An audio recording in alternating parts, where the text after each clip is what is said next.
Good morning students, मेरा नाम है विशाल बंसल। मैंने लास्ट टाइम जो आपको एक वीडियो अपलोड की थी उसमें मैंने पार्टनरशिप कितनी तरह की होती है, पार्टनरशिप के फीचर्स, इंपॉर्टेंस, कैसे बिल्टअप होती है वो सिखाया था। अभी उसी के रिगार्डिंग एक दूसरी वीडियो मैं आपको अपलोड कर रहा हूँ।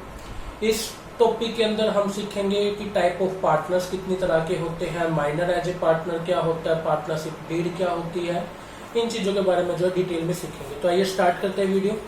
तो आज का टॉपिक पार्टनरशिप है, सब topic type of partner, minor as a partner जो है इनके बारे में डिस्कस करेंगे। ये मेरी दूसरी वीडियो है पार्टनरशिप के रिगार्डिंग, ठीक है।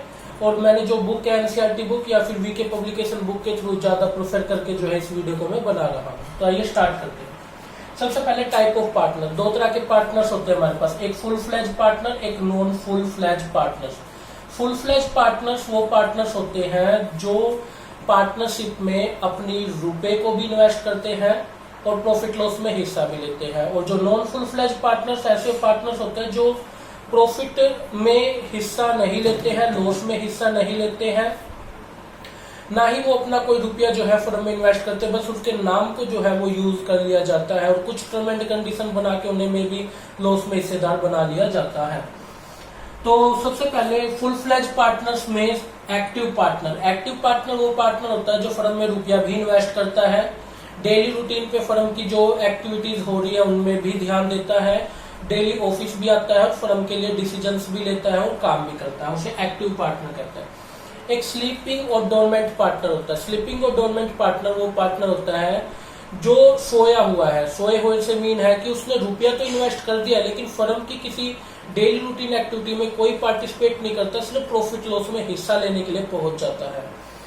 एक सीक्रेट पार्टनर होता है। सीक्रेट पार्टनर वो पार्टनर होता है जिसका नाम जो है हमने पब्लिक से छुपा करके रखा हुआ है। उस व्यक्ति ने मेरी कंपनी में इन्वेस्ट तो कर रखा है एज ए पार्टनर के रूप में, बट हमने पब्लिकली नहीं बताया हुआ है कि ये भी हमारा पार्टनर है। वो हमारी कंपनी में इन्वेस्ट भी करता है, प्रॉफिट लॉस में हिस्सा भी लेता है, लेकिन पब्लिक को उसकी इंफॉर्मेशन नहीं होती है। Non full fledged partner, non full fledged में nominal as a partner. Nominal partner वो पार्टनर होता है जो फर्म में ना तो कोई रुपया इन्वेस्ट करता है, ना प्रॉफिट लॉस में हिस्सा लेता है, बस उसके नाम को जो है यूज किया गया है। कई बार ना कई पर्सन का नाम इतना बड़ा होता है, इतनी गुडविल होती है उस नाम के साथ कि हम उसको अगर यूज कर लेते हैं तो अपने आप ही हमारा बिजनेस बहुत अच्छा चलने लगता है। जैसे कि अगर मैं कोई ऑर्गेनाइजेशन खोल लूं और एज ए पार्टनर मेरे साथ 2-3 पार्टनर और हम कह दें कि भाई मुकेश अंबानी भी रिलायंस इंडस्ट्री के पर्सन हमारे साथ एज ए पार्टनर के रूप में है, हमने सिर्फ उनका नाम यूज किया और अपने आप ही सारे बैंक हमें लोन देने लग जाएंगे, लोग हमारे साथ जुड़ने लग जाएंगे। अब बात आती है कि मुकेश अंबानी हमें अपना नाम क्यों देगा यूज करने के लिए। देखिए ऐसा लोग करते हैं अपने जो है कुछ सोशल रिलेशन के लिए, कुछ लव के लिए, कुछ अफेक्शंस के लिए, या फिर उनके साथ हमारी कोई कनेक्टिविटी है उस बेस में वो हमारे साथ जुड़ जाते हैं, ठीक है ना। जैसे फादर अपने बेटे के बिजनेस में अपना नाम दे दे। Partner by estoppel holding out, partner by estoppel holding out ऐसा पार्टनर होता है, उसमें पार्टनर के जो वर्ड होते हैं ना, किसी पर्सन के वर्ड उसे हाईलाइट कर देते हैं एज ए पार्टनर के रूप में। जैसे कि मान लीजिए हम 3 लोग पार्टनर हैं और फर्म में लोन लेने के लिए जाए। अब बैंक का जो मैनेजर है वो मेरे एक कॉमन फ्रेंड का जो है अच्छा दोस्त है, तो मैं उसको भी एज ले गया अपने साथ पार्टनर उसमें बैंक में लोन के लिए कि भैया हमारी मदद कर देगा। अब उस पर्सन ने ये बोल दिया बैंक मैनेजर को, भाई मैं गारंटी देता हूँ इनको लोन दे दो, तुम्हारा लोन चुका देंगे। अब उसके जो वर्ड है ना वो उसको हाईलाइट करके एज ए पार्टनर, वो पार्टनर नहीं था मेरे साथ फर्म में, हम 3 जो पार्टनर थे उनके साथ वो पार्टनर था, बस उसके वर्ड जो है उसको वहां पे हाईलाइट करके कल को अगर हम बैंक का लोन नहीं चुकाएंगे तो वो पर्सन भी ऑटोमेटिकली लायबल हो जाएगा लोन पेड करने के लिए। बात आती है लिमिटेड पार्टनर। लिमिटेड पार्टनर कौन सा होता है? लिमिटेड पार्टनर वो पार्टनर्स होते हैं जिनकी लायबिलिटी क्या होती है, जिनकी लायबिलिटी लिमिटेड होती है। ये मैंने लास्ट वीडियो में भी डिस्कस किया था, लेकिन एक चीज याद रखना, लिमिटेड पार्टनरशिप भी अगर होगी तो एक पर्सन तो ऐसा होना चाहिए जिसकी लायबिलिटी अनलिमिटेड हो, ठीक है। Minor as a partner, minor as a partner क्या होता है भी हम आगे डीप में डिस्कस करेंगे, एक बार इसको देखेंगे। एक पार्टनर होता है इन अ प्रॉफिट ओनली। एक कई ऐसे भी पार्टनर आ जाते हैं जो लॉस में कोई हिस्सा नहीं लेते, सिर्फ प्रॉफिट में हिस्सा लेते हैं। वो टर्म एंड कंडीशन पे डिपेंड करता है, हम उनको पार्टनर ले भी सकते हैं। कई बार किसी व्यक्ति के नाम की वजह से या किसी को कोई इन्फॉर्मेशन बहुत ज्यादा हो, किसी को किसी टेक्नोलॉजी का बहुत ज्ञान हो, तो हम उसको प्रॉफिट में हिस्सेदार ले आते हैं।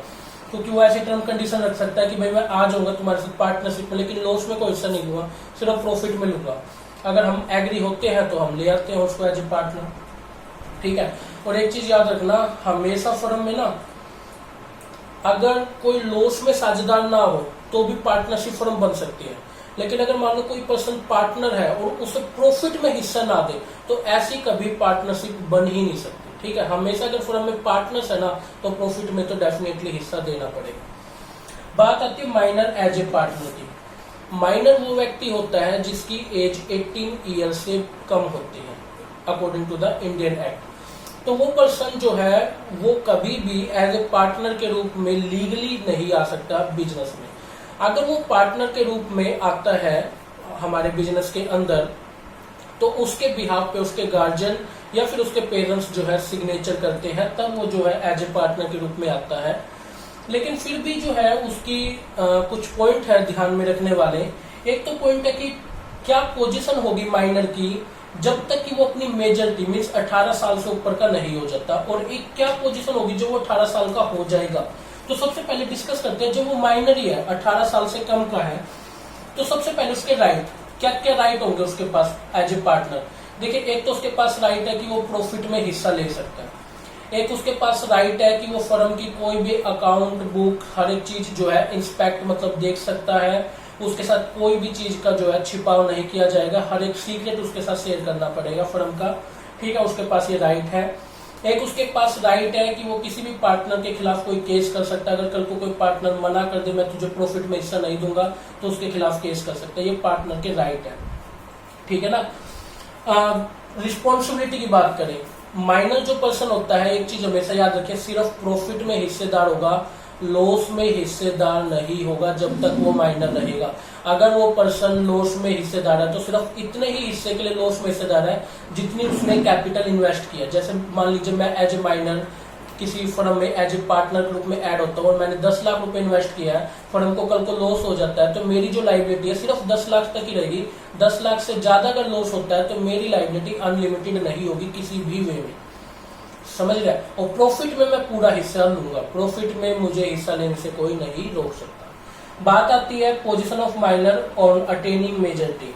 अटेनिंग मेजॉरिटी मींस वो पर्सन मान लीजिए 18 साल से ऊपर का हो गया है, जब वो 18 साल से ऊपर का हो जाएगा तो उसको सबसे पहला काम क्या करना है, एक पब्लिक नोटिस उसे जारी करना होगा। पब्लिक नोटिस हम कहाँ दे सकते हैं, इंटरनेट पे दे सकते हैं, न्यूज़पेपर में दे सकते हैं, कंपनी की वेबसाइट पे डाल सकते हैं कि भाई ये person as a minor add हुआ था बट इसकी एज अब 18 ईयर अब वो हो गया है। अब उसके सामने दो रहा है, एक तो वो पार्टनर बना रहे मतलब 18 ईयर से ऊपर हो गया, वो अपने आप को एज ए पार्टनर ही घोषित कर दे, या फिर वो क्या कहे कि मैं पार्टनर अब बनना नहीं चाहता, मैं फर्म को छोड़ना चाहता हूँ। तो सबसे पहले बात करते हैं कि अगर वो पार्टनर बना रहना चाहता है तो उसके क्या क्या राइट होंगे और क्या क्या उसकी रिस्पॉन्सिबिलिटी होगी। उसकी राइट क्या होंगे, प्रॉफिट में हिस्सा लेगा, किसी पार्टनर के खिलाफ फिर भी केस कर सकता है, कंपनी की अकाउंट नोटबुक चेक कर सकता है, बट उसकी एक रिस्पॉन्सिबिलिटी ये बन जाएगी, अब उसकी लाइबिलिटी भी अनलिमिटेड हो जाएगी। अब वो भी जो है फर्म में पूरा लॉस लेने के लिए हकदार होगा और पूरा अपना प्रॉफिट में हिस्सा लेगा। अब उसी के खुद के सिग्नेचर चलने लगेंगे, उसके गार्जियन या पेरेंट्स के सिग्नेचर की जरूरत नहीं है। लेकिन when not elect as a partner, अगर वो पार्टनर के रूप में नहीं इलेक्ट होता है, वो नोटिस ये दे दे कि भाई मैं तो फर्म को छोड़ना चाहता हूँ, तो इन दैट केस जब वो नोटिस दे देगा तब तक के लिए वो एज ए माइनर पार्टनर रहा। नोटिस देने के बाद वो फर्म का पार्टनर नहीं है, अब ना तो उसे प्रॉफिट में हिस्सा मिलेगा ना ही उसके बाद जो उसके लॉस में हिस्सा मिलेगा। उसकी कैपिटल जो तब तक की कैलकुलेट की जाएगी, प्रॉफिट में हिस्सा कैलकुलेट किया जाएगा और पब्लिक नोटिस के डे तक उसको जो है उतना अमाउंट उसको पेड कर दिया जाएगा और उसे पार्टनरशिप से निकाल दिया जाएगा। क्लियर है, ये माइनर के कुछ पॉइंट थे। अब बात करते हैं कि पार्टनरशिप डीड क्या होती है। पार्टनरशिप डीड इसका मीनिंग कंटेंट देखिए, पार्टनरशिप डीड होती है एक रिटर्न एग्रीमेंट जो काम करता है पार्टनर्स के बीच में होने वाले झगड़ों को कम करने के लिए। देखिए, मैं लास्ट टाइम मैंने वीडियो में डिस्कस किया था कि पार्टनर्स की कुछ लिमिटेशन होती है कि उनके बीच म्यूचुअल ट्रस्ट नहीं रहता और ये इस वजह से लंबी नहीं टिकती। उसका कारण एक ये भी है क्योंकि पार्टनरशिप में झगड़े बहुत ज्यादा होते हैं, प्रॉफिट लॉस भाई ना बांटने की वजह से झगड़े, या कोई ज्यादा ले ले कम ले ले, किसी के साथ कोई कमीशन का जो है वो सीक्रेट रख ले, ना शेयर करे, कोई ज्यादा प्रॉफिट ले जाए कोई कम प्रॉफिट ले जाए, कोई ज्यादा लॉस लेने के लिए किसी को फोर्स किया जाए, किसी को कम।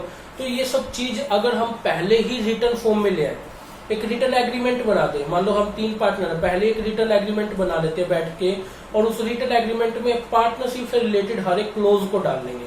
और उससे क्या होगा कि कल को अगर कोई पार्टनर ये कहेगा कि मुझे ज्यादा प्रॉफिट में हिस्सा चाहिए, तो हम उसको वो डीड दिखा सकते हैं, वो रिटर्न एग्रीमेंट दिखा सकते हैं, भाई देख फर्म में कितना भी प्रॉफिट होगा, हमने सबने पहले डिसाइड किया था कि भाई इतना हिस्सा मिलेगा, इससे ज्यादा नहीं मिलेगा, तो इन दैट केस आप ज्यादा फोर्स नहीं कर सकते हो। ठीक है, तो वो लीगल डॉक्यूमेंट होगा और पार्टनर हमारे खिलाफ कोई लीगली एक्शन भी नहीं ले पाएगा उस पोजीशन में।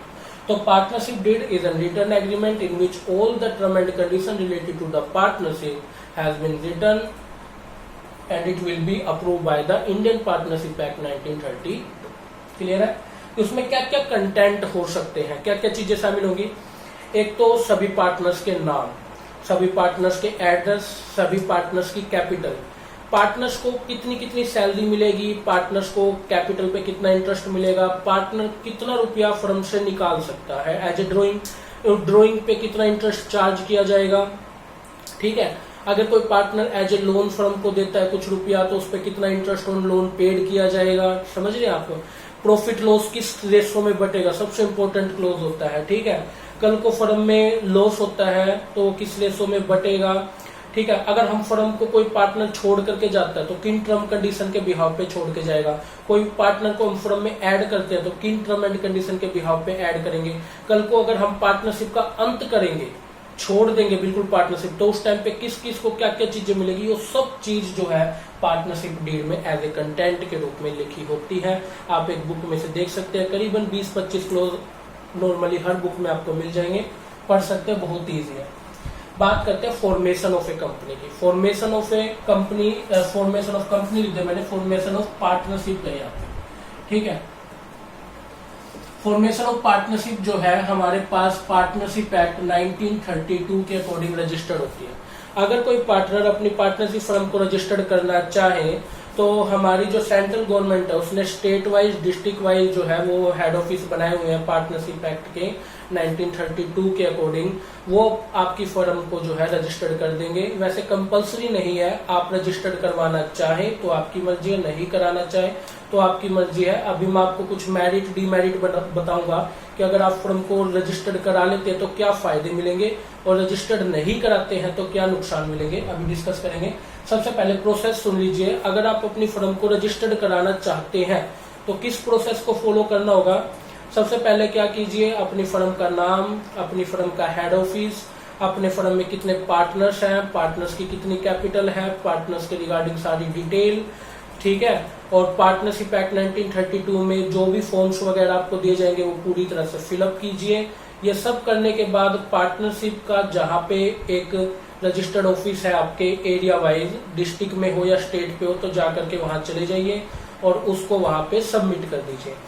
जब जो पार्टनरशिप एक्ट 1932 के ऑफिसर्स हैं उनको पूरी तरह वेरीफाई कर लेंगे, अगर वो पूरी तरह से संतुष्ट होंगे तो इन दैट केस वो आपकी पार्टनरशिप को रजिस्टर्ड कर देंगे और आपको एक रजिस्ट्रेशन सर्टिफिकेट प्रोवाइड करवा देंगे। ठीक है, अगर मान लीजिए आप अपनी फर्म को रजिस्टर्ड नहीं करते हैं, ऐसा आप कर सकते हैं, नो डाउट, मैंने आपको पहले बोला। तो अगर नहीं करते हैं तो आपको क्या क्या लॉस मिलेंगे। सबसे पहला लॉस, आप किसी भी थर्ड पर्सन के खिलाफ, मतलब जो आउटसाइडर है उसके खिलाफ कोई केस नहीं कर सकते। ज्यादा से ज्यादा 100 रुपए का केस कर सकते, इससे ज्यादा का कोई केस नहीं कर सकते। कल को पार्टनर्स के बीच में कोई झगड़े हो जाते हैं, फर्म उस झगड़े को नहीं सुलझाएगी। कल को हर एक पार्टनर की लायबिलिटी बिल्कुल पूरी तरह से अनलिमिटेड रहेगी, आपको जो है पेड करना पड़ेगा। आउटसाइडर कभी भी आपके खिलाफ किसी भी चीज को लेकर के केस कर सकता है और आपको उसकी डीमेरिट झेलनी पड़ेगी। कोई भी पार्टनर फर्म से रिटायर होकर जाता है, उसकी डेथ हो जाती है, उसके नॉमिनी को या रिटायर होकर जाने वाले पार्टनर को अगर रिमेनिंग पार्टनर हिस्सा देने से मना करते हैं तो आप उनके खिलाफ कोई केस नहीं कर पाएंगे, क्योंकि आपकी फर्म रजिस्टर्ड नहीं है, गवर्नमेंट के पास कोई प्रूफ नहीं है। लेकिन अगर आप अपनी फर्म को रजिस्टर्ड कर लेते हैं तो आपको बेनिफिट क्या होंगे, सुनिए। फर्म को बेनिफिट ये होगा कि फर्म लीगल वे में काम करेगी, किसी भी आउटसाइड पार्टी के खिलाफ अगर फर्म केस करना चाहे कर सकते हैं। अगर फर्म का कोई भी एक्सप्लॉइटेशन करता है तो फर्म उसके खिलाफ केस कर पाएगी। जो फर्म में पार्टनर है उनको बेनिफिट ये होगा कि उन्हें टाइमली प्रॉफिट एंड लॉस में हिस्सा मिलेगा। कोई भी पार्टनर किसी के खिलाफ कोई धोखाधड़ी नहीं कर पाएगा। अगर कोई भी पार्टनर दूसरे पार्टनर के खिलाफ केस करना चाहे वो लीगली कर सकता है। अगर प्रूफ मिल गया तो उस पार्टनर को कंपनसेट करना पड़ेगा। नया पार्टनर फर्म में आता है, उसको राइट मिलेंगे, प्रॉफिट लॉस में हिस्सा मिलेगा, उसे फर्म की सारी नोटबुक वगैरह चेक करने का उसे एक राइट मिल जाएगा, डिसीजन में उसको राइट मिलेगा। ये सब जो उसे राइट प्रोवाइड कराए जाएंगे 1932 के अकॉर्डिंग। अगर कोई पार्टनर जा रहा है फर्म को छोड़ के, तो रिटायरमेंट के टाइम पे उसे उसकी कैपिटल भी वापस मिलेगी, कैपिटल पे इंटरेस्ट भी मिलेगा, प्रॉफिट में भी हिस्सा मिलेगा, उसका पूरा अकाउंट बना के उसे दिया जाएगा।